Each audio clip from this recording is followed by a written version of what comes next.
जय भीम जय संविधान। शाहू फुले आंबेडकर विचारधारेने मी कार्यकर्ता, सामाजिक काम करणारा कार्यकर्ता आहे। गेले 20 वर्ष चळवळीत काम करत असताना आज नगराध्यक्षाची उमेदवारी लढत आहे, सर्वसामान्यांच्या हक्कासाठी, सातारच्या सर्वांगीण विकासासाठी। पण मतदार यादीमध्येची जर तपासणी करत असताना काही त्रुटी आढळून आल्या, त्या तुम्ही पाहू शकता। प्रभाग क्रमांक 2 ची यादी, मंगळूर रेखा सिद्धप्पा, हे महिलाचं नाव आहे पण पुरुषाचा फोटो आहे। मंजुळा पूजा हनुमंत, महिलेचं नाव असून ह्या पुरुषाचा फोटो आहे। पठाण सद्दाम मुस्ताफ, हे पुरुषाचं नाव असून महिलेचा फोटो आहे। असे विविध प्रकार या प्रभाग क्रमांक 2 यादीमध्ये त्रुटी आढळून आलेल्या आहेत। आता तुम्ही बघितलं असेल, मतदाराचे नाव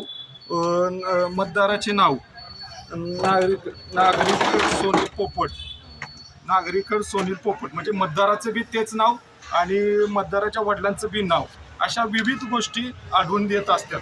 तरी प्रशासनाला आम्ही निवेदनाद्वारे सूचित केलं की अशा प्रकारे बोगस मतदान होऊ शकतो, तरी तुम्ही याच्यात लक्ष घालून लोकशाही जीवन ठेवण्याचं काम करा, अन्यथा आम्ही प्रस्थापिताविरोधात हा लढा देत आहोत, या लढ्याला महत्त्व राहणार नाही। जय भीम जय संविधान।